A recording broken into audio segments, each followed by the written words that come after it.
Your idol. Your messiah. No, he's not a messiah.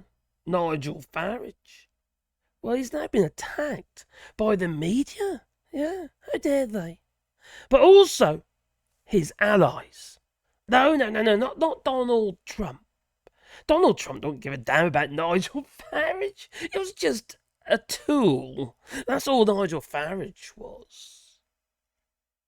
He couldn't even be bothered to meet up with Nige when Nige went out of his way to provide support for Nigel Farage after he got his ear half blown. Oh, actually, no, it's not even a nick. Okay, that's a scar. But anyway, no, I'm talking about Andrew Tate. Yes, Andrew Tate is now attacking Nigel Farage. He's just made a video while being driven around Romania. You see, earlier this week, Nigel Farage made a video. A video while being adorned in Union Jack flags, one on the right, one on the left. It looked like Jennifer Carey while she's been adorned in the old Union Jack flag and spinning around that pole for Alexander Boris Steffel Johnson. For principally some with 150 grand for some kind of tech advice while wearing a Union Jack outfit. Anyway, let's not get into that one because it sounds a bit saucy and quite frankly I'm about to throw up. Well, while he made that address, he incited violence. He will say he didn't, but he did. Everyone else read it as such. Thinly veiled discreditation for these rioters. I would say terrorists because they're hurting people. But you see, Nigel Farage was then interviewed by Tom Swarbrick of the LBC radio, and Tom Swarbrick, fair dues to him, he did hold Nigel Farage to account and tried to draw him over the coals, but Nigel Farage denied everything, didn't really answer the questions, so basically he's a weasel. Okay? And in that interview with Tom Swarbrick, he tried to discredit Andrew Tate. And now Andrew Tate ain't happy. No. Nigel Farage is still getting a lot of criticism by the media, so he decided to make another address, trying to make it clear that he didn't actually agree with the actual violence that's going on in England, especially north of England. He tried to separate himself from it while simultaneously, after a few buts, effectively made it even more aligned with them, if you ask me.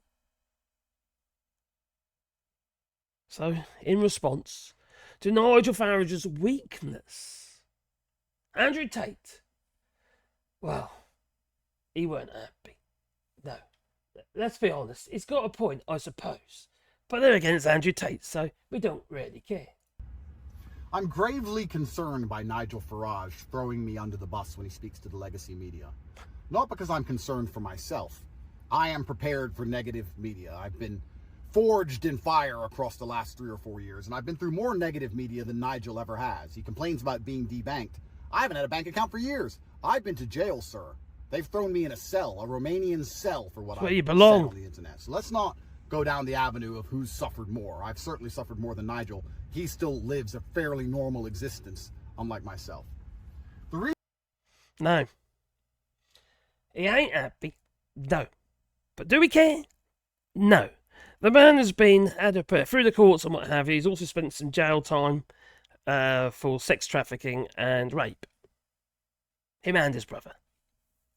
Well, he's a horrible man. Horrible man. And he's dangerous. And he's influencing our young men, basically, young lads,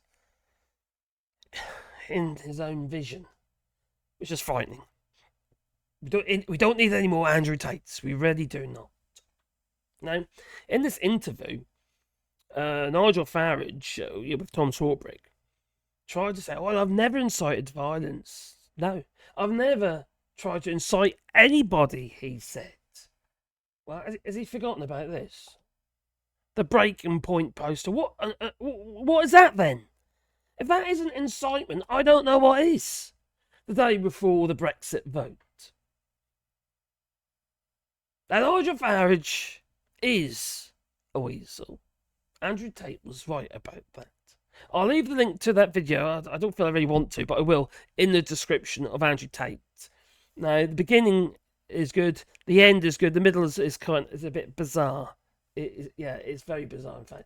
Actually, I'll tell you what, let me share a little bit more with you. That's what I'll do, because there we go. The reason I'm concerned is because it shows that Nigel will bend to pressure. And if he is afraid to stand up to a propagandist, how can he be trusted to stand up to the World Bank, to the UN, to the WEF, to the military-industrial complex? How can he truly stand up for the people of the country like he's saying he will, if he will bend to the wills of a propagandist because he's afraid of negative media?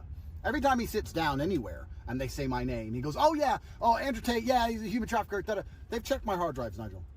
Hugh Edwards, they checked his hard drives. They found something. They've checked my hard drives 4 long years. No evidence, no pictures, no videos, no conviction. We live in a democracy, and it is innocent until proven guilty. Why don't you say Andrew's yet to be convicted of a crime, is innocent until proven guilty inside of democracy? He says he doesn't care, but he's clearly agitated. Clearly agitated. But that's Andrew Tate. Enough of him. That's Andrew Tate for you. I suppose he's got a few points there. It's fair enough. But, you know, in the day, the man is well, I say he is. As far as we're concerned, he most probably is. These allegations, obviously, and the court cases are still going on. My dog's barking in the background now. But yeah, tell me what you think, okay, about Nigel Farage. Is he running scared? Because I have to admit, Nigel Farage's last video was, how to put it, it was submissive. Please, leave it in the comments down below, but please, beep the old like button to help the channel, you know. And it does. Yes, I've just come in from the workshop. I just heard this and I thought I just had to make a video. Toodaloo.